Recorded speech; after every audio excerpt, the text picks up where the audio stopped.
Sheli, thank you so much for taking our time and joining us here on the Be Your Own Boss podcast. Welcome to the show. Thank you. It's lovely to be here. So, as we do normally on the Be Your Own Boss podcast, let's start with your story, your journey from the beginning. So, tell us about your parents, your siblings, and where were you born?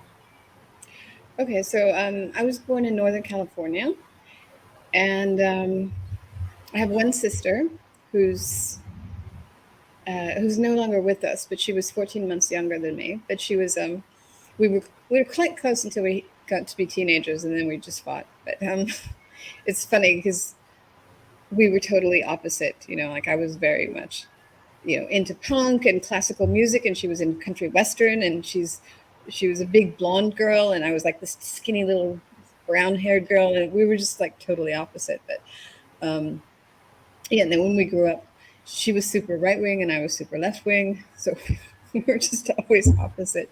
But yeah, so we grew up in this beautiful place called the Napa Valley. My dad passed when I was quite young. He was in a plane crash, and that kind of affected, not not like drastically, but there were certain things that were quite changed by that because my parents had already been separated. But yeah, so he was flying a small plane and he crashed, but he was already being married. But I was supposed to be with him, and then my mother had an intuition, and that one weekend is the only weekend she didn't let me go with him. So that was quite interesting.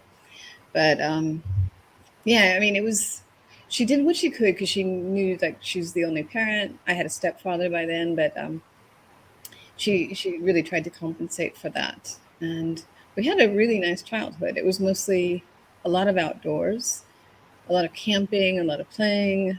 Um, people talk about Gen X and how we drank from hoses, and it's true. Then the running around like go just get out of the house and run around and like break things and bones and whatever else. It was just like run around. And I got my first motorcycle when I was 10, and we'd just come home from school and just like bye bye and just be like, because it was, we lived in quite a rural area, so a lot of the kids would have motorcycles and we'd all just meet and go off jumps and everything. And every now and then you'd have a really bad fall and come home, but it was a lot of just being in nature. And And with that kind of an environment at home, did you have aspirations back then that growing up? I mean, like, did you have aspirations to become an entrepreneur or even coach or anything like that that you've become today? um, there was a few things that changed, like that really pivoted for me. There was, and I didn't know this obviously at the time, but when I was 6 years old, I got busted. So I was reading. I couldn't read, so I was in first grade in the States. That's 6 years old. It's first grade. I couldn't read, so during reading times, I would sneak in math books because I could do math. So I would feel secure with a math book. So I was sitting there with a third grade math book because I'd taken myself through all the math books, and in the classroom, and the teacher came and she found that I was actually had a math book inside my reading book when I was sitting there, and so they took me and got me tested, and I was dyslexic. And so we actually moved to a place with a reading clinic, not too far away, like maybe half an hour from. But we moved to St. Helena in the Napa Valley in Northern California, which is the wine area. It's beautiful, but they had a reading clinic. And so this one woman, Mrs. Calkins, um, she came every single day and did a reading clinic with me. And they had these old fashioned weird slide things, and they would go through the letters. And by the end of that year, I could read. And so, um, and then later on, because I always wanted to be a fine artist. It was always my thing. I'm going to be a fine artist. I could draw really well because the dyslexia makes makes for very creative people. So, and it didn't really matter if you could read or not if you were drawing. So I was always into drawing and making sculptures and things. So I wanted to be a fine artist. At some point, I think I was around 12. My dad said, "Okay." He managed a printing plant, so I knew how to run all the equipment in the printing plant. And he was like, "This design studio in town um, has a new machine, a photostat machine, and you know how to run it, just go and just so that you don't, you know, he was worried I'd be a starving artist. And so I went in and he said, just offer to work for free so you can learn like what they do in a design studio. And so I did, and they started paying me. And I started doing designs, and they started getting accepted by clients as like a 12, 13-year-old. And this is exciting, but these people mentored me. And so, and I ended up going to the college in LA that they had all gone to called Art Center. And so those two instances of being mentored changed my life. You know, I went from being a kid who was going to be, you know, a fine artist who couldn't read to being, you know, someone who had a pretty good career potential. And I've had a pretty good career as a creative director because of those, you know, there was about maybe 6 or 7 people in the design studio. And they all just like took me under the belt and showed me things and showed me how to do things, or just left me to my own devices and let me create designs and then would present it to the clients, which is an honor as like a 12 or 13-year-old kid. And and so yeah, the trajectory of my life, just because of those two, you know, the group of mentors there and there. Um, and so when I started working in Tokyo, which was my first job after college, um, I just naturally started mentoring people because it's like that's what you do. You know, if you can help people, you help them because I'd had people help me to such an immense degree when I was young. And so, yeah, that was, And you know, and no, I was just thinking like there's been so many people. I'm just mentioning two, but it seemed like there was so many people along the way that just like, you know, propped me up. That like, why not? It's called paying it forward now, but there was no such term. It was just like, you know, you've had the same. Like you had people be really good to you, and so you wanted to feed people so they weren't hungry like you. It's just a natural thing that when you've been helped, you want to help people in a similar way. absolutely, yeah. But by the way, so after you finished your, your schooling, your education, you went to Tokyo for a job. What, I mean, talk us through that. Like, how did you decide that Tokyo of all the places? Again, I was mentored by someone amazing at my, you know, at the college. It's called Art Center, and there was this one teacher. It's like, you know, the one teacher that's super hard that no one wants to get. It's like if I didn't get her, I would run and like change into her class. And her name was Sharon Aki, and she was Japanese.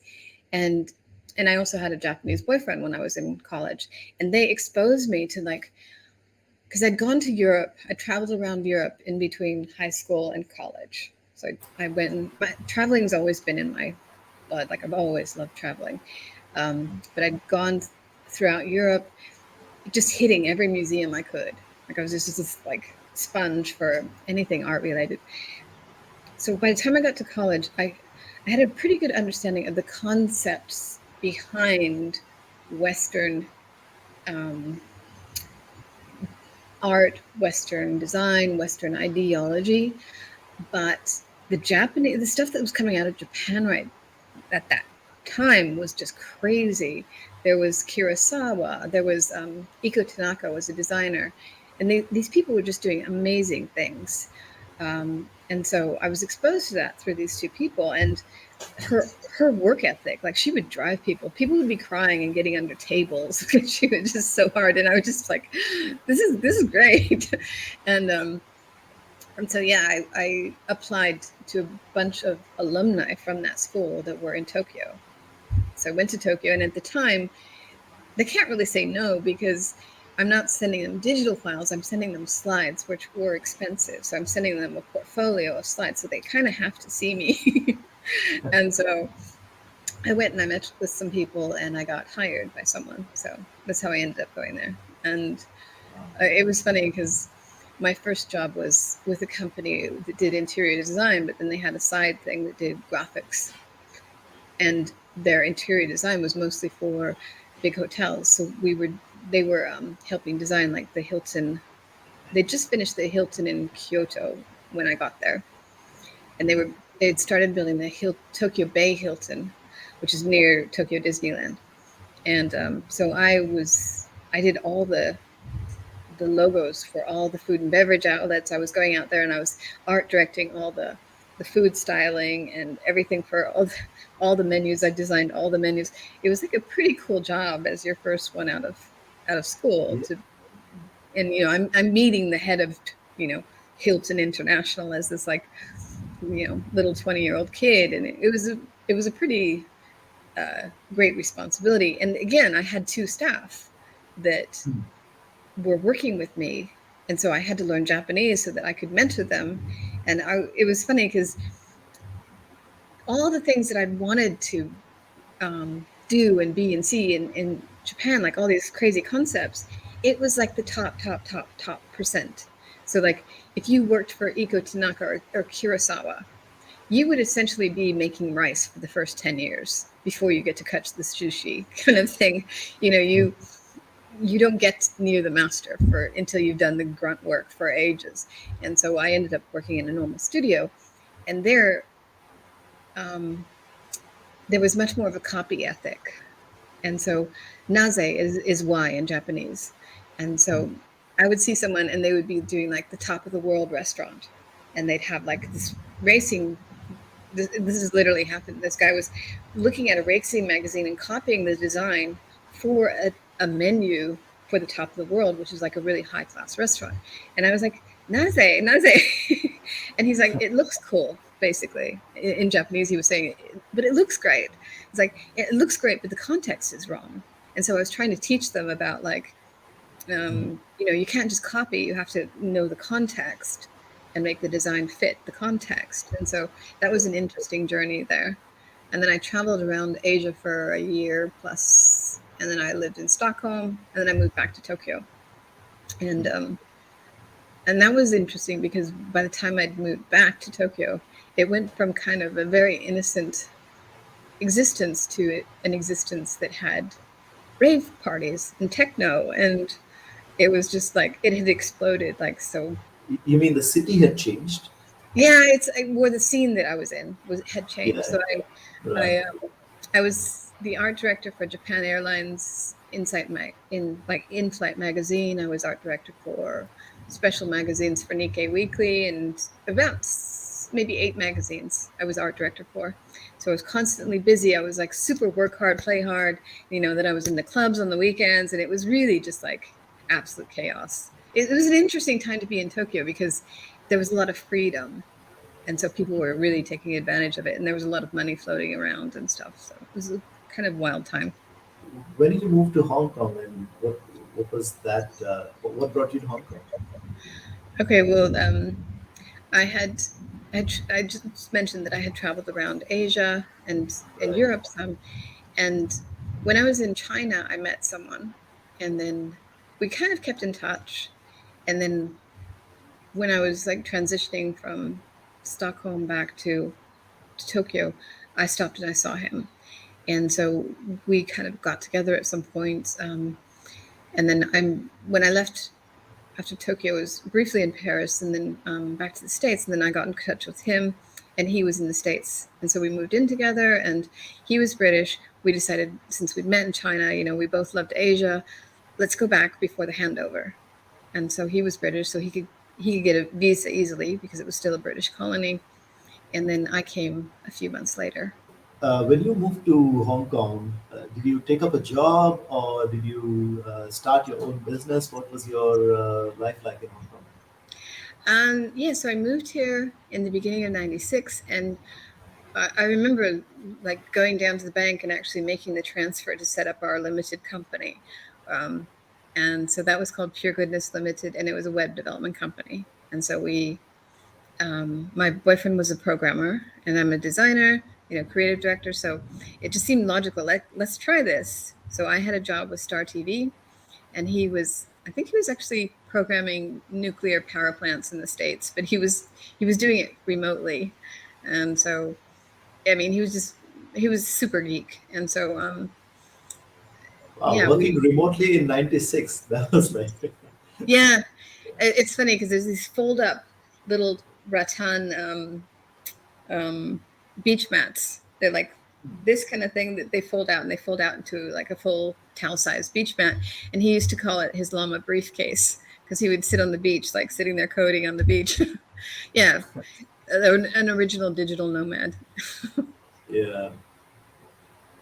But And so, yeah, so you started your company there, Pure Goodness, your new partner. yeah, and so Volkswagen was our first client.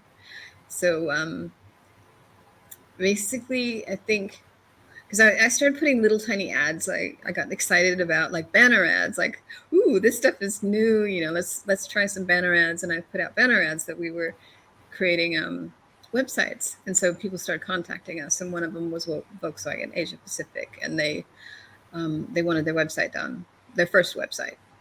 And so you know it was funny because it was a time, I don't know if you know how to use Photoshop, but there's something called layers.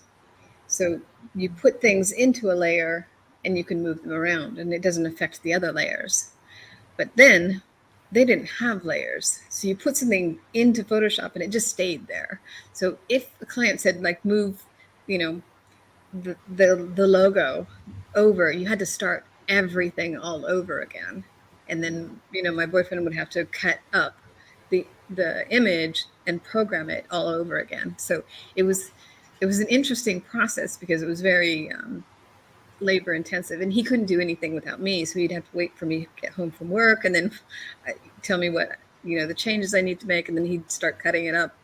Like literally, I'd have to make it into little pieces that could then move around. It was an interesting process at that time. Like nothing, nothing that needs to be This, done right now. and this is 1996, right? This is way earlier than all the digital innovation that we have today. But so back then, it must have been quite interesting to start a website company in 1996. Yeah, it was. Yeah, it was interesting because I think just we were a lot of people didn't know that they needed even email, let alone a website. And so it was more the early adopters that were coming out of the woodwork and going, "Oh, you can do a website." But then they would come to him and they would be like, "Oh, I heard there's this JavaScript stuff. I need a JavaScript website." And he was like, "Well, why don't you tell me what you need the website to do, and then I'll tell you the language that's." People were coming like with their own doctor's prescription and telling him what they needed, as opposed to like, "This is what I want it to do, make it happen." Yeah. So And when you were working, you had a job, and your boyfriend also had his own job, right? And both of you were still, I mean, apart from your jobs, you all were, you started your company. How did you manage the time? Because you have your like full time job and also this, and was that challenging back then? um, it was kind of exhausting. I remember coming home at night and him saying, "Oh, I need you to do this," and then I'd just be like, "I just want to relax," because I live on an island, a small island. So the commute into town is a ferry ride and then another ferry to where I worked. So it was a good like over an hour commute, like maybe an hour and a half each way. So by the time I got home, I was really tired, and to come home and then just you know, oh, I need like another 2 or 3 hours out of you. Just be like, okay. But I don't Yeah, know. We were young. It was possible. Why not? Just yeah. keep doing it. And but at the same time, I also became a Reiki master. So on the weekends and when I had free time, I started doing all the levels of Reiki and working with a Reiki master on this little island, and um, and I think that helped a bit because I started doing my own energy work and stuff on myself. So Right. And so you're on a dual path now. So you have you're working on your Reiki, and you also have your company, your website company. How did things transform from there after that? um, well, there was the .com boom here, and so because I knew how to do websites, at some point I left Star TV and started with a company that was doing intranets for iBanks. And so that used to be a thing. I don't know if it still is, but so we kind of had this monopoly. Like we got one or two iBanks, and then the other iBanks were like, "Oh, you did this for Morgan Stanley. Can you do one for us?" And so we started getting all these investment banks, which Hong Kong has a lot of. Um, to come and ask us to do their intranets. And at the same time, I had started teaching diving. And so I was working for two companies. One was called Expert Web and was Brand BC or something like that. Between the two, they didn't need a creative director full time. So I would work like 2 weeks. I would kind of switch my time between the two. And then if I would try to take like 2 weeks off, like one of them, I left that company and just was focusing on one so I could take 2 weeks off. And so I started teaching diving in the Philippines. So about 2 weeks in Hong Kong working, 2 weeks in the Philippines teaching tech diving. And so Tech driving, tech tech diving, diving, yes, yeah. yeah. Wow. And So, so so diving is another passion of yours. That's like, you, yeah. So here you're teaching tech diving and you're working as a creative director for a couple of weeks here, and then so and what happened to the website company? That did you like sell it out, or do you continue with that website company? and no, eventually what happened is we split up. And because it was a couple, we just dissolved Right. the company. It was also like, as you mentioned, the time management was getting to be a bit much, having the full-time job and the evening job. So we did several. We did the first Star TV website.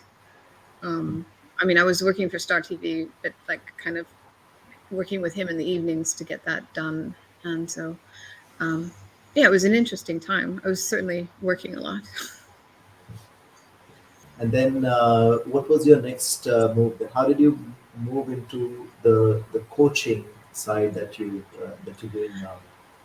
Um, yeah, I think because of what I mentioned to you before about having mentored, had mentors change my life, it's just at some point it just became like I heard about a life coaching certification course and I just went through it. In between that, like when the dot-com crash came, I took a job in China.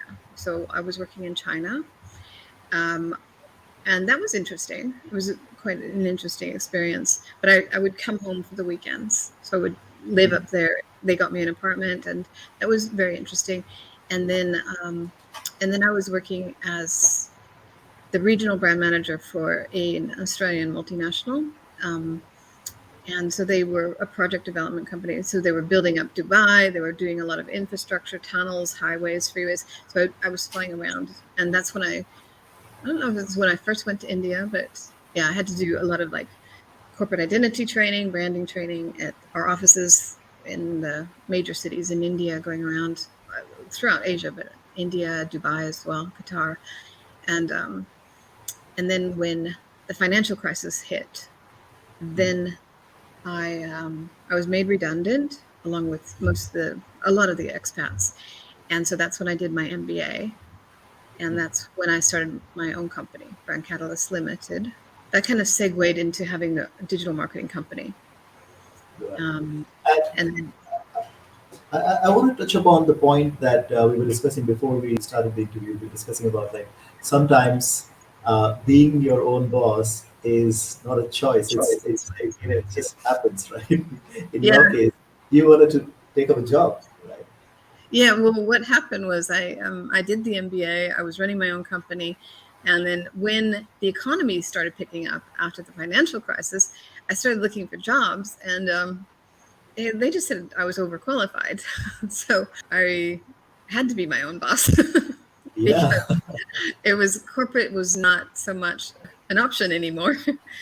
Because it was a financial crisis, I thought, okay, while I'm doing my MBA, I'll have my own company. But then once I finished the MBA, I just kept having my own company because when I would go and interview at corporates, they would just like, you're overqualified for anything we have, or they would offer something that was so under what I'd been paid at the previous company that I would be like, no, I'd rather do this on my own terms. Um, but what kind of happened with a few companies was that they would want me as a consultant. And then it would be like, okay, come in for a few days a week or 1 or 2 days a week, and then a few days a week. And then it's like, can you come in every day? And then it's like, well, that's a job. I don't really want a job anymore. Because once you get used to being your own boss and like okay, this morning I want to get up at 7 and go for a hike, and then I want to, go into the office at 10 o'clock. When you have a corporate job, they kind of don't like that if you just show up whenever you want to show up. Whereas if you've been used to being your own boss, it's kind of, you get used to that freedom of, I can be very disciplined and diligent in terms of time and just getting things done, but I don't necessarily want to be in an office when people tell me when to be in an office. And so that's just been my path. And I'm grateful for it, because like during COVID, when there was a lot of people that were caught out, I was fine working from home. This is great. I get to work from I have a beautiful roof garden and a meditation area. I'm just like, I'm fine working from home. This is great. And plus, because I'm doing things on my own. I've been using Zoom for years before COVID hit. So people are coming to me and asking, like, how do you use this Zoom thing? Teachers, parents, whatever, yoga teachers, people that were trying to catch up. And so I was already online mostly. Yeah. And let's talk about the course creation that, I mean, Yeah. you help coaches, right? So uh, this is what you do now as a conscious business strategist. Yes. So um, when I was running the digital marketing companies, at some point I decided that, I have to try coaching, because I'd become a certified life coach. And I think it all came to fruition around the same time. I was initiated by Sadhguru in 2017. And at this time, I decided that, I really want to do something more in that space, in the like helping people directly space. And so, because I became a Reiki master, but over the years, I also started reading the Akashic records and doing other healing modalities. I wanted to bring that together, like the business strategy. I had an MBA and all this. I wanted to bring it together so I could help conscious entrepreneurs that were using their business to help people to really hone their strategy to who they are at soul level. And so that's how the coaching came about, as is marrying the strategic and the more spiritual or more Spiritual esoteric. side. Yeah. Yeah. And so it was just more aligned with who I become. And I, even before I was initiated by Sadhguru, I was doing about 2 hours of meditation and yoga practices every morning upstairs. And so, it just kind of flowed into what I do. Plus, having had the background of really wanting to mentor and help people. And that had happened a lot when I was in China. I was teaching my staff to, to do design and teaching them like English. And, I've always been some form of coaching and helping people. Yeah. And when you get to a position where you're a leader and people trust you, they come to you with like, I'm having troubles with this, or I've got this situation at home, or whatever. People come and they want to talk. So it's like, is it mentoring? Is it coaching? Is it life coaching? It was just like, I help people. And so it wasn't a far stretch. It was just kind of a natural movement. And then the people that I was coaching, I had a high ticket coaching program for conscious entrepreneurs, and they were doing so well, like so amazingly well, that they wanted to do what I was doing. And they all asked to, they all wanted to start courses or start their own coaching program. And like short of me setting up all of their marketing systems and writing all of their copy, I was like, well, I can help you with the coaching, but I'm not going to set up all of your coaching programs. And so then I got kind of recruited or asked to be the CEO of a wellness Web3 company. So it took like some time off. But then I started coaching my staff. I was like, I really miss coaching. So I started coaching my staff and doing like inner critic and imposter syndrome, and just helping them get out of their comfort zone and really just helping them. And I was like, I miss coaching, so I need to go back to that. So when it was a Web3 project. So when the crypto crash happened, I just like, okay, that's going to be put on the side.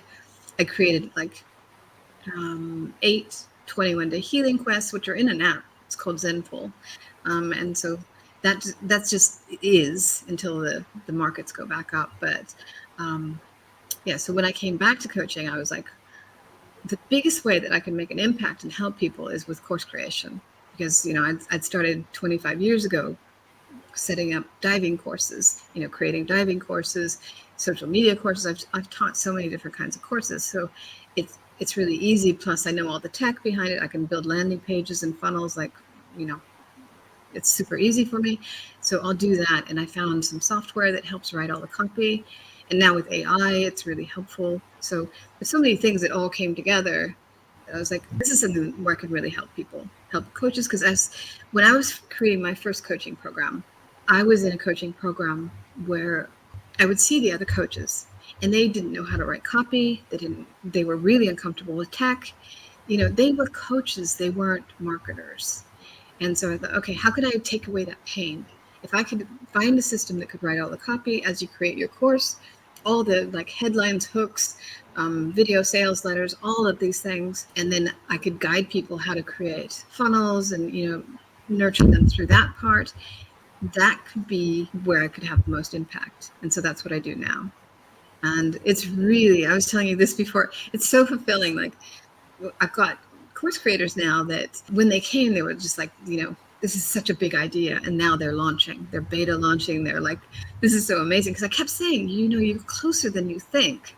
You are so much closer than you think. And they're brainstorming and it's like, oh, this is never going to happen.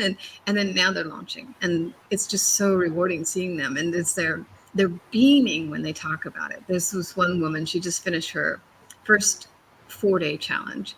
And she's just like, oh, this is amazing. And, all these people showed up. They showed up every one of the 4 days. And another one did her first master class. And, she's enrolling people. And, the people that I'm working with are just dreams. They're just crushing it, basically. So it's like my next phase. And it's like, this is so much fun.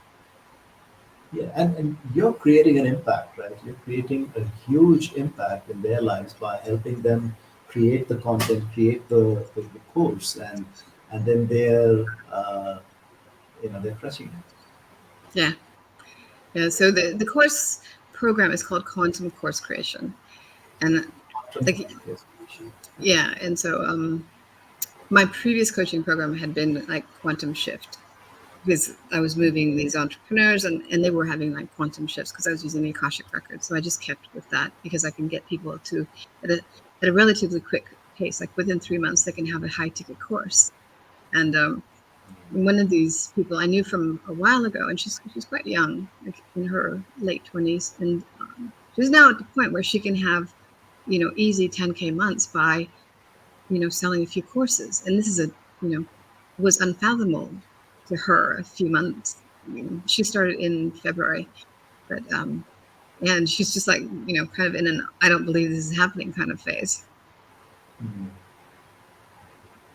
So, so Shelley, now looking at your journey, the kind of experiences that you've had, kind of mentors that you had in your life, and then you became a mentor for so many, and then you're coaching and making a difference now.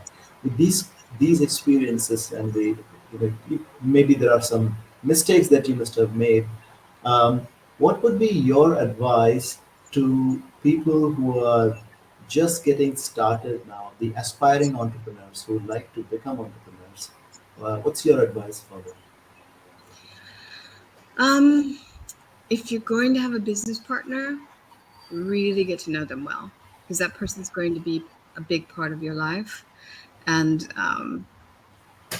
so that was a huge learning curve for me, because I had a few business partners that seemed okay, but turned out not so beneficial. And it would have been more beneficial to be on my own. And so that was one big lesson, is to, if you're going to have a very tight relationship with a business partner. So don't get I don't want to say get into bed with someone that you don't know, but it's like literally you're going to have a connection with that person on a daily basis in the business. And it's not like an employee that you can get rid of. It's a business partner. So enter into a business partnership very carefully. But on the plus side, if you find someone like one of my the clients that I've worked with, she's in a very productive business partner with someone who really complements her. So I'm not saying don't do it. It's just really get to know and make sure that you complement. Like, I'm super creative and not necessarily business oriented. I would do best with like a business oriented, so if you put me with someone who's super disorganized, it's not going to work. so um so yeah, there's that. And then also, uh really, you need to, as an entrepreneur, you need to have your own, uh you can't give from an empty cup. Like daily meditation has been so essential to me.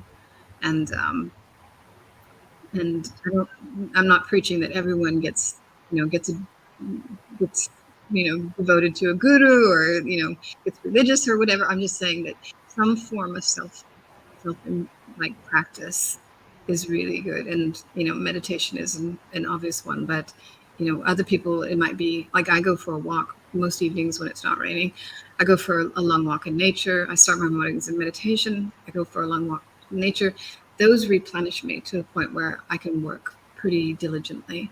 So some form of replenishing, so that you can, because if you're just sitting down and like, I've got to do everything myself and I've got to work really hard, you're going to burn out. So it's like having that time to, you're an entrepreneur, you can make your own schedule, build into your schedule that I will have me time to like replenish that cup. Yeah. So maintain that balance. Have a me time to rejuvenate yourself. Yeah. Yeah, and I would people like to ask people you talk this. about the work life balance, and I don't think you should think of it as work and life balance. It's like, when you love what you're doing, you're always working and you're never working. So it's more like just making sure that it's it's a holistic package. That you know I get a lot of my work ideas when I'm out on my walk or when I'm meditating. So it's intertwined. It's not work life balance. Yeah. Yeah, you don't switch on, switch off into one mode to another. Right? It's interconnected. Yeah. Yeah.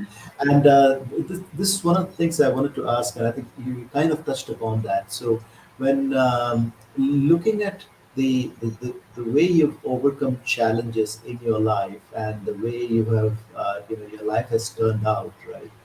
What is that one quality that you would like to attribute your success to? Is there something that's specific, um, one exercise or one activity or one quality that kind of that's your strength?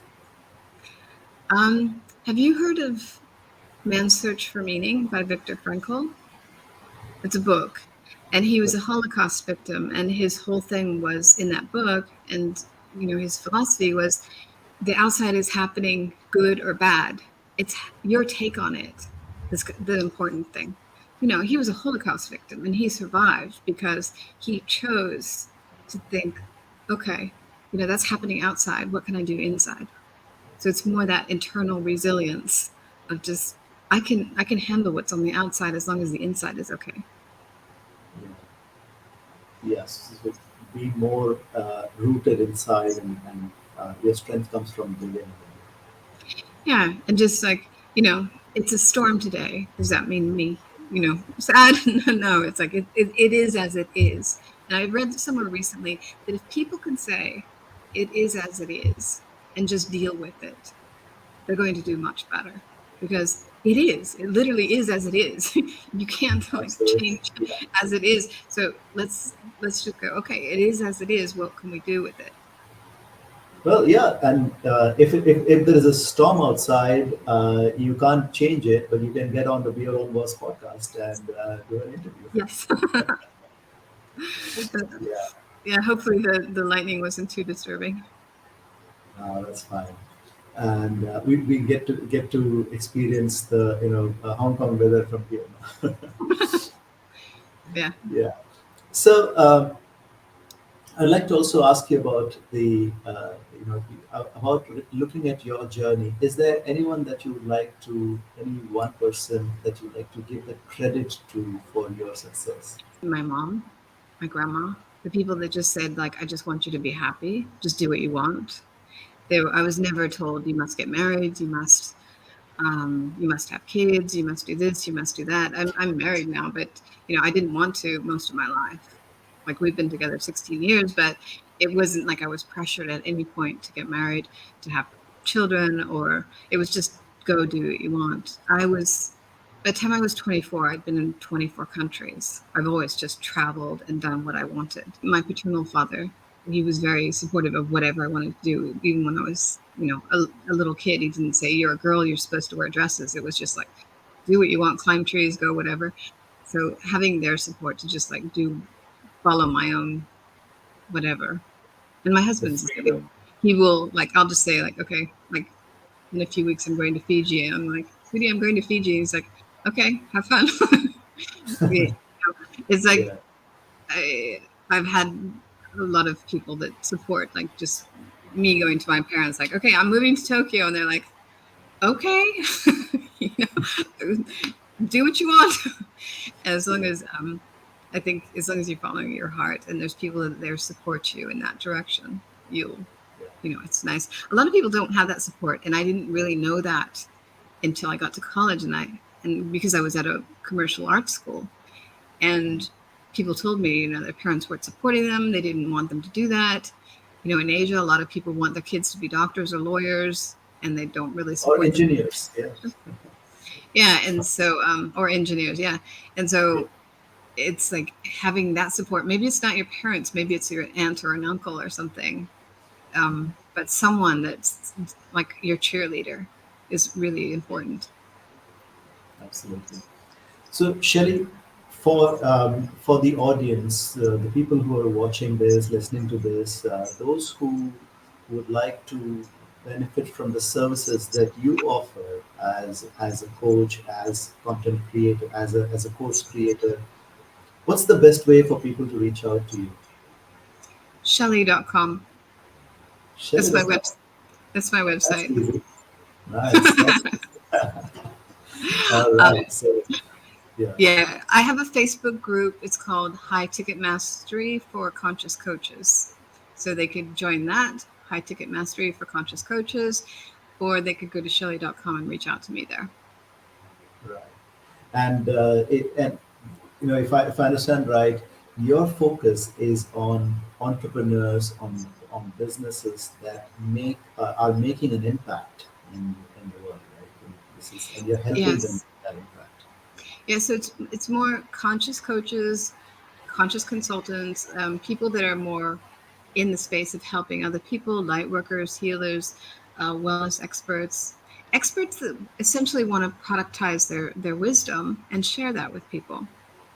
Mm. And one thing that I mentioned before, I don't know if I did, but there's that old idea of the wise elders that gathered around the fire and they shared their knowledge around the fire. That doesn't happen now because the people that are sharing their knowledge are like 20-something-year-old influencers. So I wanted to create a course creation process that could help someone. Like we have a friend called Bharat, someone like that might not be tech savvy or marketing savvy, but has an incredible depth of wisdom to share. So it's like not only the coaches, but also the wise elders. If people have that knowledge, but they don't have the tech skill and marketing, I want to have a place for them to also offer their knowledge because we don't have campfires much anymore where people can, pass on their wisdom. Yeah. And the reach, right? The way you are helping people with wisdom and people who have something to share with the world, the way you are helping them create this content, create the courses, um, you're helping them reach a much wider audience, much larger than they could ever do sitting around fire and talking about Yes. anything. So, yeah, I think we've evolved as mankind. We've evolved a lot in storytelling, and yeah, this is a form of storytelling as well. Like on the Be Your Own Boss podcast, like I said, the format is through storytelling. We want to share knowledge. So how has your experience been being on the show on this interview? Oh, this is fun. Yeah, I don't, because I have my own podcast, the Conscious Business Strategies. I usually on the other side where I get to listen to people. I don't usually talk about myself so much. So this is fun. Yeah, and it was definitely fun. I loved it, and it was a great conversation. And thanks for sharing all the nuggets of wisdom, and thanks for sharing your journey and your story with us, Shelley. Thanks for being on the show. Yes, thank you.